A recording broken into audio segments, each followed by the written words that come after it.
Bonjour chers élèves, j'espère que vous allez bien. Je suis la maîtresse Sakina. Dans cette vidéo, j'ai le plaisir de vous présenter cette leçon, ce titre, les nombres entiers. Suivez avec moi et restez attentifs car cette leçon vous permettra d'être capable de lire, écrire, comparer et classer les nombres entiers du 0 à 999 milliards 999 millions 999 999. Commençons notre leçon par le plan suivant. Premièrement, on va voir la définition d'un nombre entier, puis on va voir comment peut-on lire un nombre entier. Ensuite, on va voir comment peut-on écrire un nombre entier en chiffres, en lettres, en écriture additive et en écriture mixte. Par la suite, on va voir comment peut-on classer et comparer les nombres entiers.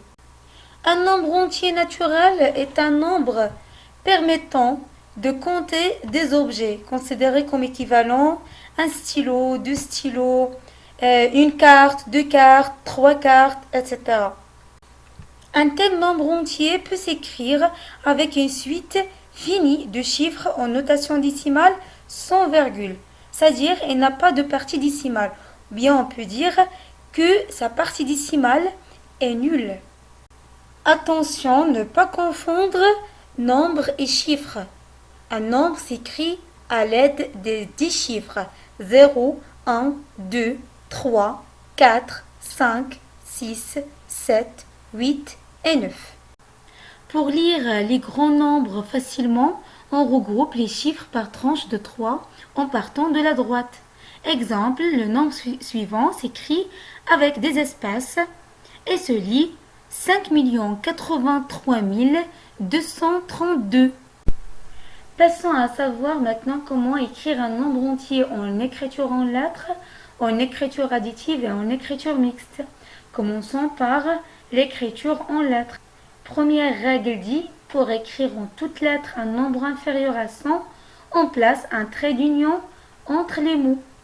Voici deux exemples. 32, 61. La règle numéro 2 dit que la plupart des mots qui servent à écrire un nombre sont invariables, c'est-à-dire sont des mots qui se répètent sans varier. La troisième règle dit que les noms millions et milliards s'accordent au pluriel, c'est-à-dire ce sont des mots variables. Et par exemple, 3 millions, 1 milliard, 100 milliards. La règle numéro 4, les noms 100 et 20 s'accordent au pluriel sauf quand ils sont suivis d'un autre nombre. Exemple, 200, ici le mot 100 prend le S à la fin. 204, le mot 100 ne prend pas le S car il y en a un autre mot après, c'est le mot 4. 80, ici la même chose pour le 20. Et pour écrire un nombre entier sous forme d'addition, on commence en aidant du tableau. On doit commencer par écrire le nombre de la classe la plus haute et aller vers la classe la plus petite, celle des unités simples. Prenons cet exemple, écrivons le nombre suivant, 1 523 612. La première écriture, c'est l'écriture en chiffres, la deuxième, c'est l'écriture en lettres, la dernière, c'est l'écriture additive. Alors, 1 523 612 égale 1 million plus 500 000, plus 20 000, plus 3 000, plus 600, plus 10, plus 2. Et pour écrire un nombre entier en écriture mixte, on utilise à la fois l'addition et la multiplication. Par exemple, on décompose 74 000. Voilà, 74 000 égale 7 fois 10 000 plus 4 fois 1000. Ici, le chiffre 7 représente le chiffre des dizaines des milliers et le chiffre 4 représente le chiffre des unités des milliers. Prenons un autre exemple. 74 563. Ici, on a le chiffre 7 représente le chiffre des dizaines des milliers, c'est-à-dire on le multiplie par 10 000.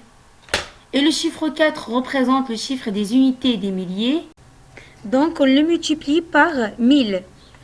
On a le chiffre 5 représente le chiffre des centaines Alors on le multiplie par 100. 6 représente le chiffre des dizaines. On le multiplie par 10. Et 3 représente le chiffre des unités. Lorsqu'on travaille avec des nombres, on est souvent amené à les comparer, à les classer. Pour cela, on utilise certains symboles de comparaison qu'il faut connaître. Premier symbole signifie égal à. Le deuxième signifie inférieur à. On peut dire aussi est strictement inférieur à. Le dernier symbole signifie supérieur à. On dit aussi est strictement supérieur à. Pour comparer deux nombres entiers naturels, on procède comme suit. Ces n'ont pas le même nombre de chiffres. Le plus grand est celui qui a le plus de chiffres. Par exemple, 111 et 99. Ici, ces deux nombres n'ont pas le même nombre de chiffres. 111 se compose de 3 chiffres et 99 se compose seulement de 2. Alors, le plus grand, c'est 111.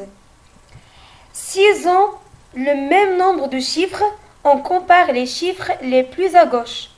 Si ces chiffres sont différents, les nombres donnés sont dans le même ordre que leur premier chiffre. Et s'ils sont égaux, on compare les deuxièmes chiffres et ainsi de suite, jusqu'à ce qu'on trouve deux chiffres différents. Par exemple, 3000 supérieur à 2999 et 468 149 inférieur à 468 152. Et lorsqu'on désire classer des nombres du plus petit au plus grand ou du plus grand au plus petit, on utilise l'ordre croissant en l'ordre décroissant. L'ordre croissant est le classement des nombres du plus petit au plus grand. Et l'ordre décroissant est le classement des nombres du plus grand au plus petit. Et pour séparer les nombres dans l'ordre croissant, on utilise le signe de la comparaison inférieure. Et pour séparer les nombres dans l'ordre décroissant, on utilise le signe de la comparaison supérieure. Merci mes chers élèves pour votre attention. N'oubliez pas que je vous aime et à bientôt.